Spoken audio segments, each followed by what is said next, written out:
성경 말씀은 요한계시록 21장 9절에서 27절까지입니다. 사도 요한은 천년왕국이 다 끝난 다음에 새로운 하늘과 새로운 땅을 환상 가운데 보게 되었고, 이어서 새 예루살렘 성이 하나님께로부터 하늘에서 내려오는 것을 보게 되었습니다. 지난주일 설교 때에 새 예루살렘에 대한 해석이 두 가지라고 여러분에게 말씀을 드렸습니다. 첫 번째 견해는 새 예루살렘이 우리 성도들이 영원히 거하는 천국으로 해석하는 그런 견해입니다.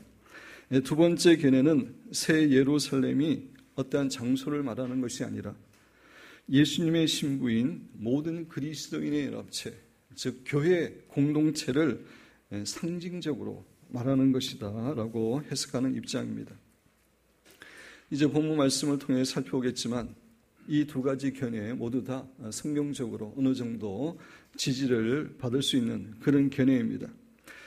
그렇지만 오늘의 본문 말씀에 보면은 구체적으로 예루살렘 성의 크기나 재질이나 예루살렘 성의 여러 가지 특징에 대해서 언급하고 있기 때문에 새 예루살렘을 우리가 앞으로 영원히 살게 될 천국으로 저는 해석하고 있다고 그렇게 말씀을 드렸습니다. 저뿐만 아니라 또 많은 분들이, 종말론의 전문가들이 그렇게 해석하고 있습니다.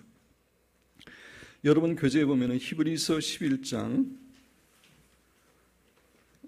보면은 10절하고 16절, 이는 아브라함입니다. 아브라함은 그가 하나님이 계획하시고 지으실 터가 있는 성을 바랐습니다. 아브라함은 이 땅에 살아가지만 하늘에 있는 성, 예루살렘 성입니다. 새 예루살렘 성을 가리키는데 그것을 바라고 살았습니다. 그들이 이제는 더 나은 본향을 사모하니, 아브라함과 그의 가족들은 본향을 떠났습니다. 근데 본래의 본향은 사모하지 않았다고 성경은 이야기하고 있습니다. 더 나은 본향을 사모하니 곧 하늘에 있는 것이라. 이러므로 하나님이 그들의 하나님이라 일컬음을 받으심을 부끄러워하지 아니하시고 그들을 위하여 한 성을 예비하셨느니라. 이 성이 바로 새 예루살렘 성입니다.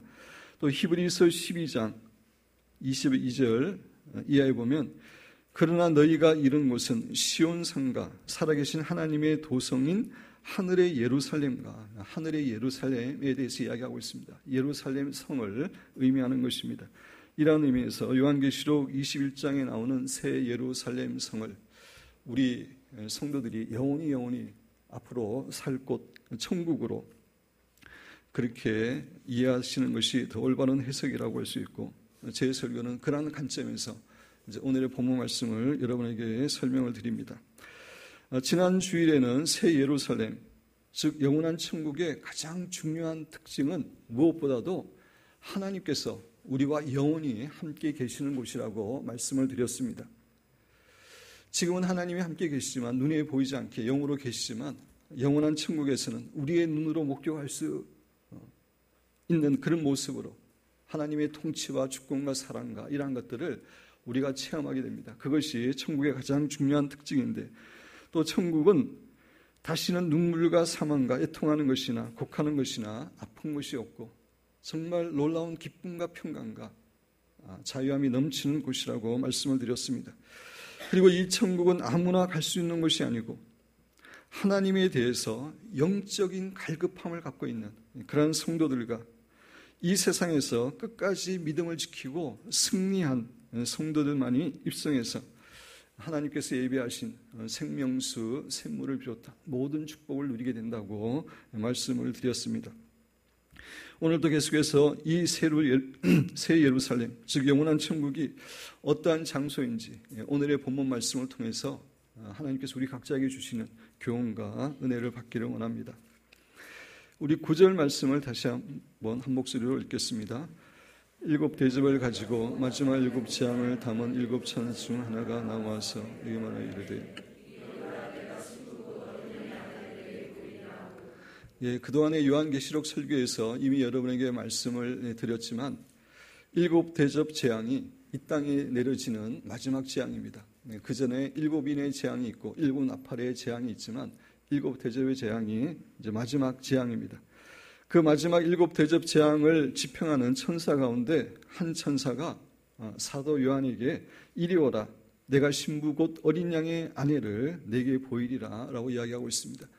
신부 곧 어린 양의 아내는 예수님을 믿어 구원함을 받고 천국에 입성한 모든 성도들을 가리키는 말입니다.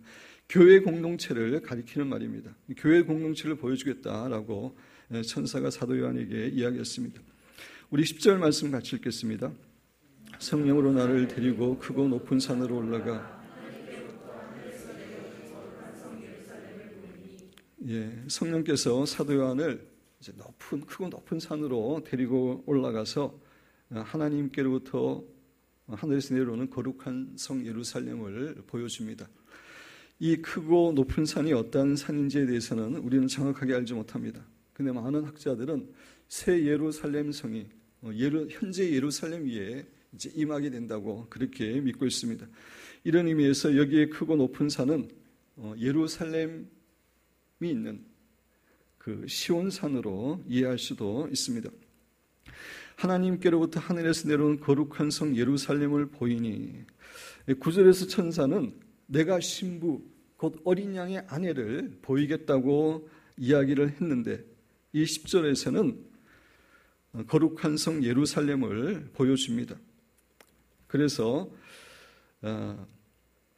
이 새 예루살렘은 예수님의 신부, 교회 공동체를 상징하는 것으로 해석하는 그런 입장이 있다고 말씀드리는데 그런 관점에서 그렇게 해석을 하는 겁니다. 그래서 이렇게 해석하시는 분들은 11절 이하의 새 예루살렘의 크기나 특징이나 여러 가지 나오는데 그러한 것들을 문자적으로 해석하지 않고 그것들이 교회의 어떤 특성을 가리키는 그런 영적인 특성을 가리키는 것으로 이해해서 그렇게 해석을 합니다. 그러나 조금 전에도 말씀드렸지만 11절 이하에는 구체적으로 예루살렘 성의 크기, 재질, 특징 등에 대해서 언급하고 있을 뿐만 아니라 조금 전에 여러분에게 말씀드린 대로 히브리서 11장과 12장이 하늘에 있는 새 예루살렘 성에 대해서 언급하고 있기 때문에 이 새 예루살렘을 우리가 앞으로 영원히 살게 될 천국으로 이해하시는 것이 더 합당한 견해라고 할 수 있습니다. 우리 11절 말씀을 우리 또 같이 읽겠습니다. 하나님의 영광이 있어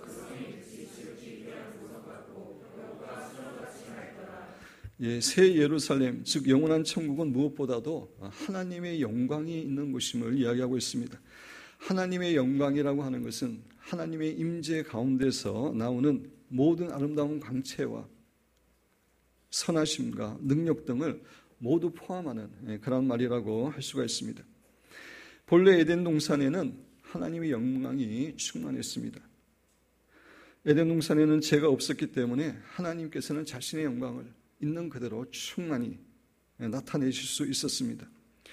그러나 아담과 하와가 죄를 범하고 나서 이 세상에 죄가 들어오게 되었습니다. 그래서 하나님께서는 자신의 영광을 이 세상에 온전히 나타낼 수 없게 되었습니다. 하나님의 거룩한 영광을 나타낼 때에 사람들이 죽게 되는 그런 경우가 생기기 때문입니다. 그래서 하나님께서는 자신의 영광을 성막이나 성전과 같은 거룩한 장소에만 부분적으로 보여주셨습니다. 여러분 갖고 있는 교재에 보면은 출애굽기 40장 34절 35절 이제 모세가 하나님의 명령대로 성막을 다 짓고 나서 이제 마지막 완공시켰을 때에 하나님의 영광이 충만한 그런 모습을 설명하고 있는 내용입니다. 구름이 회막에 덮이고 구름은 종종 하나님의 영광을 상징하는 것입니다. 하나님의 영광이 성막에 충만함에 모세가 회막에 들어갈 수 없었으니 모세와 같이 거룩한 사람도 그 하나님의 영광이 강했기 때문에 성막에 들어갈 수 없을 정도로 영광이 가득했고 이는 구름이 회막 위에 덮이고 여호와의 영광이 성막에 충만한 이었으며 역대하 5장 11절부터 14절까지는 이제 솔로몬의 성전을 완성한 다음에 찬양들을 통해서 하나님께 찬양했을 때에 하나님의 영광이 마찬가지로 가득해서 제사장이 잘 사역을 감당하지 못했다 그런 말입니다. 14절을 보면은 제사장들이 그 구름으로 말미암아 하나님의 영광으로 말미암아 능히 서서 섬기지 못하였으니 이는 하나님의 영광이 하나님의 전에 가득함이었더라. 조금 전에 말씀드린 대로 인간은 범죄했고 이 세상은 죄로 물들어 있기 때문에 하나님은 자신의 영광을 다 나타낼 수 없고 거룩한 장소나 특별한 사람에게 부분적으로 나타내셨습니다. 참고로 성막이나 성전에 있었던 그 하나님의 영광을 우리는 흔히 세키나, 이제 우리나라 말로는 세키나라고 이야기하고 영어로는 쉐카이나라고 이야기하는데 그것이 바로 성전에 거하는 하나님의 영광을 의미하는 말입니다. 우리가 토미 테니가 쓴 하나님 당신을 갈망합니다라는 책을 읽어서 다 알고 있지만 하나님의 영광은 정말로 하나님을 갈망하는 사모하는 그러한 성도와 교회들, 그리고 죄를 회개하고 자신이 완전히 죽은 그런 사람들에게만 하나님의 영광이 나타나는데, 근데 현재의 우리로서는 그 하나님이 너무나 강력하기 때문에 하나님의 영광이 임하게 될 때 모든 사람들은 그 영광에 압도돼서 죽은 자처럼 된다라고 그 책에서 이야기를 하고 있습니다. 그렇지만 새 예루살렘에서는, 천국에서는 그 하나님의 영광이 충만함에도 불구하고 그곳에 살게 된 우리 성도들은 죄로부터 완전히 씻음을 받았고 또 우리의 육체와 영혼이 완전히 거룩하게 되었기 때문에 그 강력한 하나님의 영광의 임재 가운데서도 압도되거나 죽은 자처럼 되지 않고 축복 가운데 살아갈 수 있게 됩니다. 물론 우리 성도들은 그 놀라우신 하나님의 영광의 임재를 경험하면서 정말 하나님을 찬양하게 되고 하나님께 감탄하게 될 것이지만 그러나 죽은 자처럼 되지는 않습니다.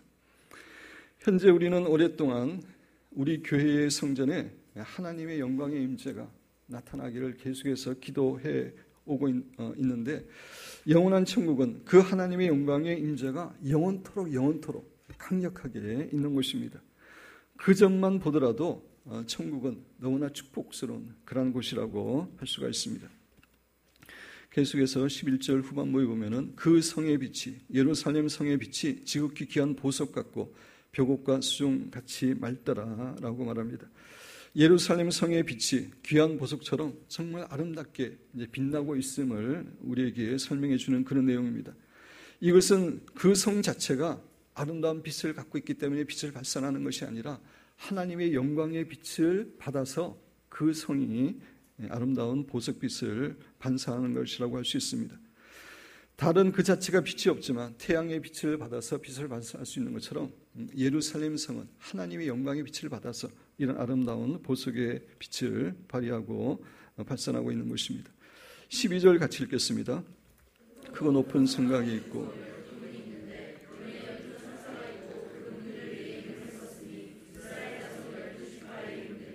크고 높은 성곽이 있다. 성곽이라는 말은 조금 어려운 말인데 성벽이라는 말입니다. 크고 높은 성벽이 있다라는 것이고 그 성벽에 이제 12문이 있고 문에 12천사가 그 문들 위에 있고 천사가 지키고 있는 것입니다.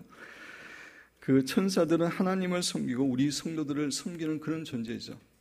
우리는 오해하기 쉬운데 천사가 우리보다 영적으로 더 높은 위치에 있을 거라고 생각하는데 그렇지 않습니다. 천국에 가면은 하나님 다음에 구원받은 성도들이고 천사들입니다. 그래서 천사들이 이런 문들을 지키고 하나님과 우리 성도들을 섬기는 것입니다. 천사들은 거룩한 존재이긴 하지만 결코 성경에서 예수 그리스도의 신부라고 이야기하고 있지 않습니다. 예수님과 입을 맞추는 그런 친밀한 교제를 나누고 있지 못합니다. 그런데 우리 성도들은 그런 존재입니다. 우리 성도들이 천사보다도 귀한 존재입니다. 그래서 12문이 있는데 문에 12천사가 지키고 있고 그 문들 위에 이름을 썼으니 이스라엘 자손 12지파의 이름들이라. 이스라엘의 12아들의 이름이 이제 그 문에 하나씩 그 위에 적혀 있는 것입니다. 13절 같이 읽겠습니다.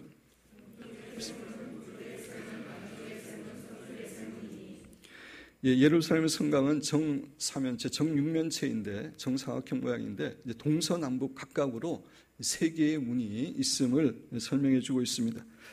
이 말은 천국은 천하만국의 모든 사람들이 들어갈 수 있는 곳임을 상징적으로 우리에게 교훈해 주는 것입니다. 인종이나 국적이나 학벌이나 외모나 능력에 상관없이 이 세상의 모든 사람에게 천국은 열려져 있는 그런 곳임을 우리에게 교훈해 줍니다. 그런데 천국에 들어가기 위해서는 단 한 가지 조건을 만족해야 됩니다.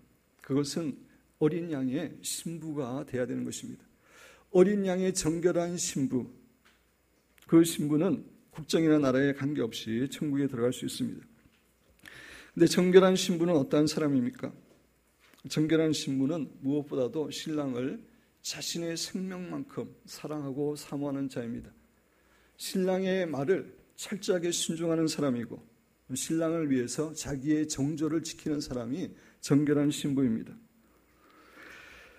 신랑 되신 예수님을 자나깨나 갈망하고 있고 예수님이 기뻐하시는 말씀에 순종하는 그런 삶을 살아가고 있고 정말 주님을 위하여 신앙의 정조를 지키는 그런 신부들은 이 세상의 어느 나라 어느 곳에 있든지 천국으로 다 입성하게 될 것임을 오늘의 본문 말씀은 우리에게 교훈해 주고 있습니다.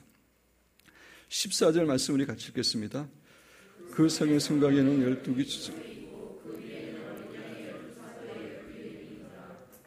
성곽이 이제 사각형 이렇게 모양인데 12기초석이 있기 때문에 한 변에 3개의 기초석이 있는 것으로 이해하시면 되겠습니다.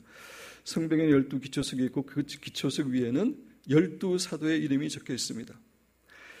새 예루살렘 문들 위에는 이스라엘의 12지파의 이름이 새겨져 있는 반면에 성벽의 기초석 위에는 예수님의 12제자의 이름이 적혀 있다라고 이야기를 합니다. 이것은 새 예루살렘은 하나님을 잘 믿었던 이스라엘 백성들과 또 예수 그리스도를 믿었던 이방인 성도들이 함께 거하는 곳임을 말해줍니다. 나아가 이것은 구약에 약속된 메시아 왕국과 신약에 약속된 하나님의 나라가 새 예루살렘 안에서 하나로 통합되는 그러한 나라가 됨을 우리에게 교훈해 줍니다. 그렇습니다. 영원한 천국은 교회의 성도들만 가는 것이 아니라 많은 이스라엘 백성들이 함께 가는 것입니다. 그래서 이것이 우리가 이스라엘을 위해서 중보 기도해야 될 그러한 이유인 것입니다. 저와 홍 목사가 9월 달에 브레드 TV를 만드신 김종철 감독이 주관하는 그 브레드 TV를 통해서 이스라엘의 성지 순례를 갑니다. 성지 순례를 가는 목적은 이스라엘 지리에 대해서 잘 알기 위해서, 물론 그것도 중요하지 않은 것은 아니지만 그것보다는 이스라엘을 향한 하나님의 사랑과 계획, 또 이스라엘을 위해서 얼마나 구체적으로 중요한 제목을 가지고 기도해야 되는지 배우기 위해서 저희들이 성지 순례를 가려고 합니다. 영원한 천국은 교회의 성도들뿐만 아니라 이스라엘 백성들이 함께 가는 그런 곳이기 때문에 우리는 이스라엘을 위해서 많이 중보 기도해야 됩니다.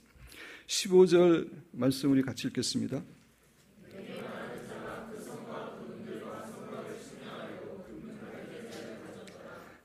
사도 요한 당시, 신약 당시는 갈대가 자의 역할을 했습니다.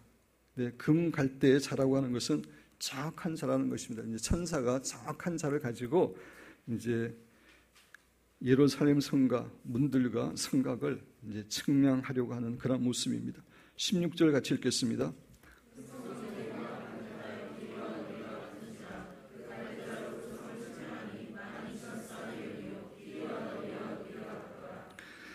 새 예루살렘에서 우리가 영원히 살 천국의 모양은 길이와 넓이와 높이가 똑같은 정육면체의 그러한 성의 모습이 정육면체의 모습임을 이야기하고 있습니다. 현재 우리가 살고 있는 아파트는 직육면체의 그런 모습인데 천국은 정육면체의 그런 모습이 될 것임을 이야기해주고 있습니다. 참고로 솔로몬 왕이 지은 성전의 지성소는 하나님이 거하시는 곳이죠. 그 지성소도 완전한 길이와 높이와 넓이가 같은 정육면체입니다. 여러분 교재에 제가 성경 말씀을 인용했는데 열왕기상 6장 19절 20절에 보면은 여호와의 언약궤를 두기 위하여 성전 안에 내소를 마련하였는데 이 내소는 성전 가운데서도 하나님이 거하시는 지성소를 말합니다. 그 내소의 안은 길이가 20규빗이요 넓이가 20규빗이요 높이가 20규빗이라 완전히 정육면체죠. 한 규빗이라고 하는 것은 어른의 이제 손끝에서 여기까지의 거리가 한 규빗입니다. 그래서 약 45cm 정도 이렇게 잡고 있는데 20규빗이기 때문에 9m입니다. 9m의 이제 입방체가 솔로몬 성전의 지성소였는데 하나님께서 이제 궁극적으로 거하시는 새 예루살렘도 그렇게 똑같은 입방체임을 우리에게 교훈해 주고 있습니다. 새 예루살렘의 길이와 넓이와 높이는 12,000 스타디온이라고 말합니다. 12,000 스타디온을 오늘날의 거리로 환산하면은 약 2,200km입니다. 서울과 부산까지의 거리가 약 450km 정도 되기 때문에 2,200km는 5배 정도, 한쪽의 넓이와 길이가 5배 정도 되는 상당히 넓은 공간입니다. 현재의 아파트는 높아도 한 50층 된다 해도 한 150m 되고 넓이와 길이가 이렇게 넓지 않지만 천국은 모든 길이가 2,200km가 될 정도로 아주 넓은 그런 곳입니다. 그래서 이 천국이 1km마다 한 층이 있다고 하면은 몇 층이 되는 거죠? 2,200층이 되는 것입니다. 1km마다 100m마다 한다면은 22,000층이 되는 것입니다. 1km마다 했을 때 그 총 면적이 현재의 지구의 수면과 지면을 포함한 그 면적의 24배가 된다고 합니다.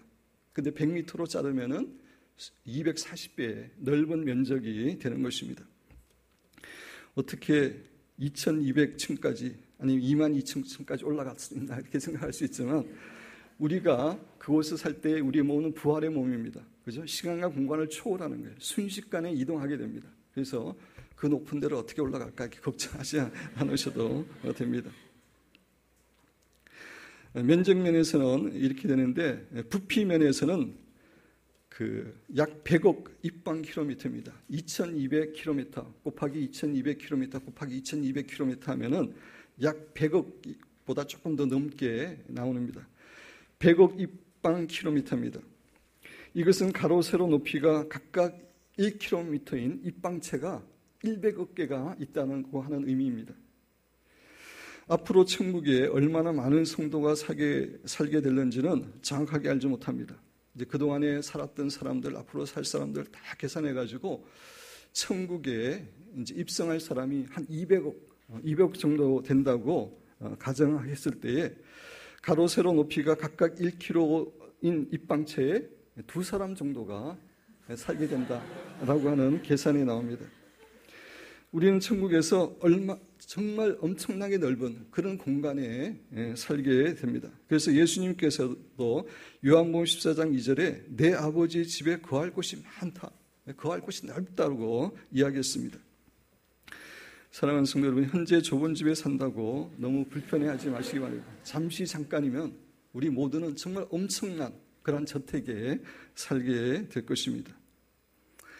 그리고 천국은 하나님의 지혜로 오랫동안 설계하시고 준비한 곳이기 때문에 천국이 아름다울 뿐만 아니라 천국은 참으로 효율적이고 편리하고 안정성이 있는, 안락함이 있는 그런 아름다운 곳이 될 것입니다.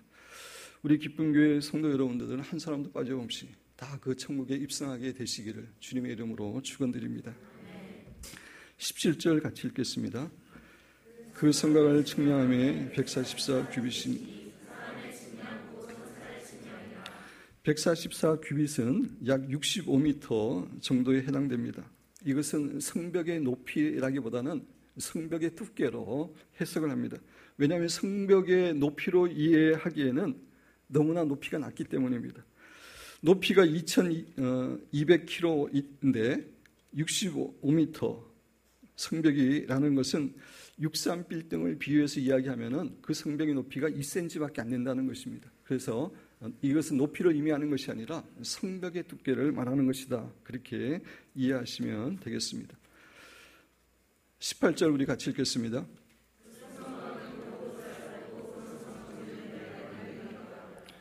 예, 성벽의 재료가 벽옥임을, 보석임을 이야기하고 있습니다. 돌로 쌓다가 가끔 한 번씩 벽옥이 박혀 있는 게 아니라 모든 게 성벽 자체가 다 벽옥으로 되어 있습니다. 그리고 그 성은 정금인데 예루살렘 성은 재료가 정금으로 만들어져 있는데 맑은 유리 같더라라고 이야기하고 있습니다. 맑은 유리 같다고 하는 것은 정금인데 투명한 금입니다. 오늘날 우리가 본 적이 없는 정말 신비한 그런 금으로 하나님께서 예루살렘을 성을 지으실 것임을 우리에게 교훈해 주고 있는 것입니다. 이 세상에서 가장 좋은 집들은 흔히 이 세상에서는 대리석으로 짓고 있지만 영원한 천국은 투명한 금으로 짓는 이 땅에서의 건물하고는 비교할 수 없는 그런 아름다운 곳이 될 것임을 우리에게 교훈해 줍니다. 우리 19절 20절 말씀 우리 같이 읽겠습니다.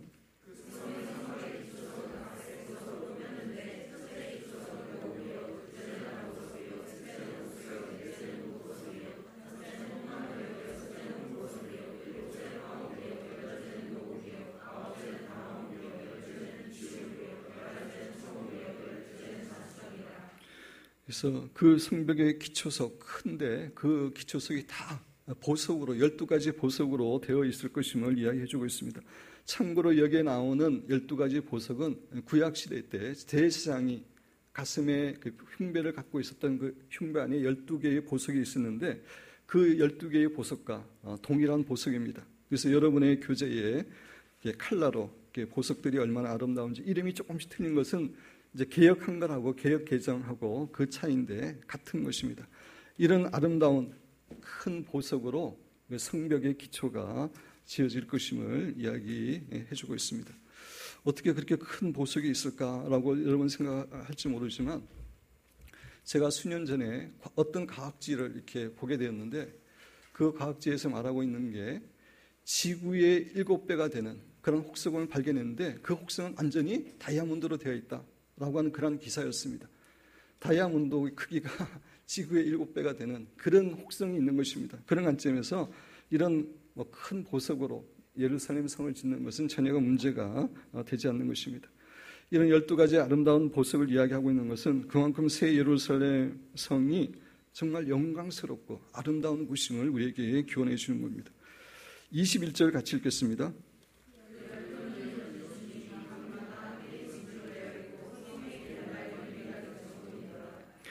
동서남북으로 3개의 문이 있어서 12개가 있는데 그 문이 큰 문인데 큰 문이 하나의 진주로 되어 있다라고 성경은 증거하고 있습니다. 그런데 본래 진주는 보석 가운데 유일하게 조개라고 하는 생명체에서 만들어지는 보석입니다. 진주 조개 속에 이물질이 들어가면서 상처가 생기게 되고 그 상처를 감싸기 위해서 조개에서 내분비물이 계속해서 나오고 쌓여서 되는 보석이 진주입니다. 따라서 진주는 오랫동안 고통을 인내해야만 얻을 수 있는 보석입니다. 이런 의미에서 천국의 문이 진주로 되어 있다라고 하는 것은 이 세상의 핍박과 고난 가운데서도 끝까지 인내하고 이긴 성도들이 이 진주의 문을 통과하게 될 것임을 우리에게 상징적으로 교훈해 주는 것입니다. 우리 기쁨교회 모든 성도님들은 이 세상에 살아갈 때 때로 하나님과 복음을 위해서 고난도 당하고 어려움도 당하는 일이 있겠지만 그러한 가운데서도 끝까지 인내하시고 이기는 분들이 되어서 정말 이 아름다운 진주문을 새 예루살렘의 진주문을 꼭 통과하시고 참으로 축복된 천국에서 영원히 안식하시는 그런 축복을 누리시게 되기를 주님의 이름으로 축원드립니다.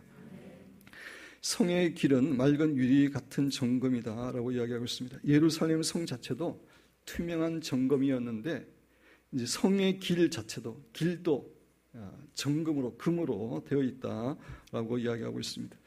오늘날 아무리 갑부라도 자신의 집의 길을 금으로 깔지는 못합니다. 금으로 도금은 조금 이렇게 할 수 있을지 모르지만 금으로 깔지 못합니다. 근데 천국은 길이 보도블록이 투명한 금으로 그도 투명한 금으로 되어 있음을 우리에게 교훈해 주고 있습니다. 근데 성경에서 정금이라고 하는 것은 일반적으로 믿음을 상징하는 것입니다. 여러분 교재에 보면 베드로전서 1장 7절 너희 믿음의 확실함은 불로 연단하여도 없어질 금보다 더 귀하여 예수 그리스도께서 나타나실 때에 칭찬과 영광과 존귀를 얻게 할 것이라. 믿음은 정금에 비유됩니다. 따라서 천국의 길이 정금이라고 하는 것은 예수님에 대한 예수님에 대해 오직 정금 같은 믿음을 가진 사람들이 그 천국 길을 걷게 될 것임을 우리에게 교훈해 주는 것입니다. 사랑하는 기쁨교회 모든 성도님들은 어려움과 고난 가운데서도 결코 흔들리지 않는, 예수님에 대한 결코 흔들리지 않는 믿음을 가지심으로 반드시 천국에 입성하셔서 이 금으로 된 그런 길을 걷게 되시기를 주님의 이름으로 축원드립니다.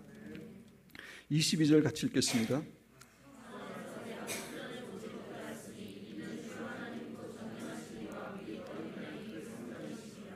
영원한 천국에는 성전이 없음을 이야기해주고 있습니다.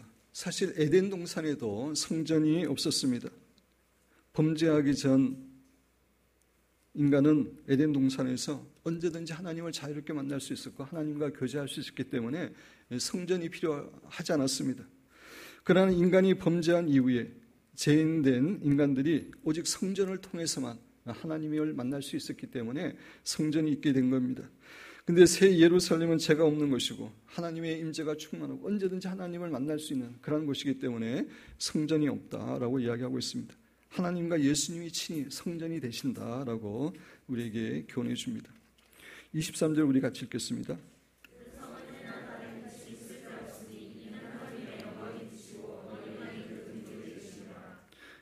그 예루살렘 성에는 해와 달의 비침이 쓸데가 없다, 필요 없다라고 이야기합니다. 왜냐하면 하나님의 영광이 친히 비치고 있고 예수님께서 등불이 되시기 때문에 그렇다라고 성경은 증거하고 있습니다.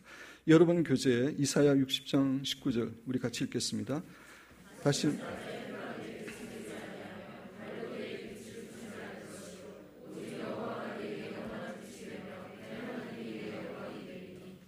이제 해와 달이 비치지 않고 여호와 하나님께서 영원한 빛이 된다. 이것이 바로 영원한 천국에서의 모습을 이사야 선지자가 예언한 그런 말씀인데 이 말씀이 이루어지는 그런 곳이 되는 것입니다. 24절 같이 읽겠습니다.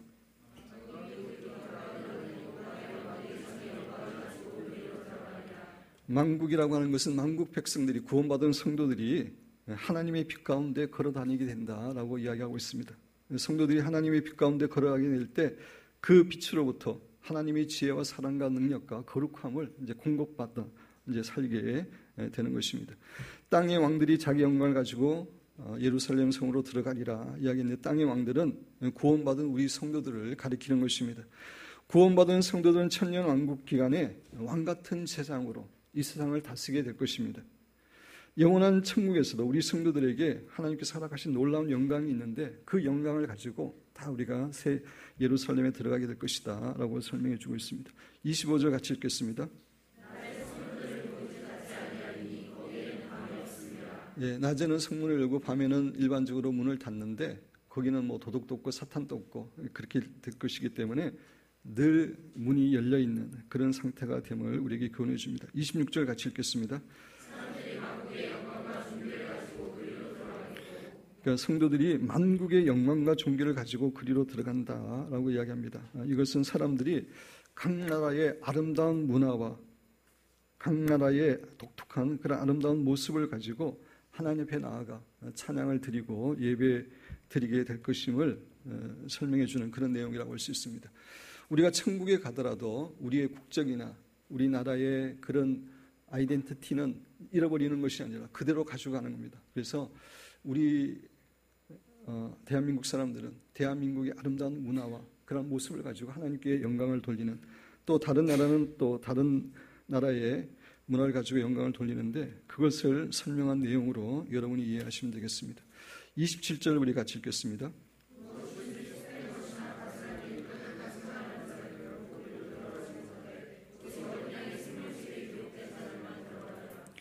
다시 한번 천국은 아무나 들어가지 못하고 아무나 들어갈 수 없는 곳임을 증거해 줍니다. 속된 것은 거룩하지 않는 것입니다. 거룩하지 않는 것, 거룩하지 않는 사람, 가증한 일은 뭐 점치고 동성애 이런 것들이 가증한 일인데 부끄러운 일인데 그러한 일을 하는 사람들, 거짓말하는 자는 계속해서 반복해서 나오고 있습니다.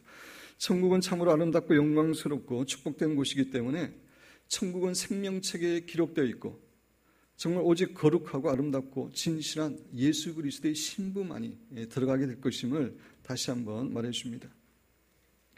결론적으로 말씀드립니다. 사랑하는 성도 여러분, 하나님은 보상해 주시는 하나님이십니다. 예수님께서 이 세상에 재림하시는 목적 중에 하나는 복음을 위해서, 하나님을 위해서 헌신하고 수고하고 핍박을 받은 우리 성도들을 보상해 주시기 위함입니다. 그 성도들을 보상해 주시기 위해서 하나님께서는 정말 아름답고 귀한 천국을 준비하고 계시고 그 성도들을 그곳에 입성시키시고 놀라운 축복 가운데 은혜를 누리게 하실 것입니다. 그래서 사도 바울은 여러분 교재에 있는 것처럼 로마서 8장 18절에서 생각하건대 현재의 고난은 장차 우리에게 나타날 영광과 비교할 수 없도다. 이 세상에서 우리가 고난을 당하고 어려움을 당하지만 장차 영원한 하늘나라에서 우리가 누리게 될 영광하고는 감히 비교할 수도 없다고 사도 바울은 우리에게 교훈해 주고 있습니다. 하나님은 놀라운 지혜 하나님이기 때문에 예루살렘 성만 천국과 아름답게 꾸민 것이 아니라 우리가 천국에서 영원히 거하는 동안에 계속해서 놀라운 서프라이즈 파티를 열어주실 것입니다. 놀라운 지혜를 가지고 우리가 계속해서 끊임없이 놀랄 수밖에 없는 그러한 은혜와 그러한 그 이벤트와 그러한 축복들을 하나님께서 우리에게 허락해 주실 것입니다. 우리 사랑하는 기쁨교회의 모든 성도들은 현재의 잠시의 고난이 장차 우리가 받을 영원한 영광과 비교할 수 없다는 사실을 기억하시고 정말로 하나님을 갈망하고 사모하고 또 고난과 핍박 가운데서도 끝까지 믿음을 지키고 이기는 자가 되어서 넉넉히 아름답고 축복된 영원한 천국에 입성하시고 그 천국에서 하나님께서 예비한 거룩한 신부들을 위해서 예비한 모든 축복을 누리시게 되기를 주님의 이름으로 축원드립니다.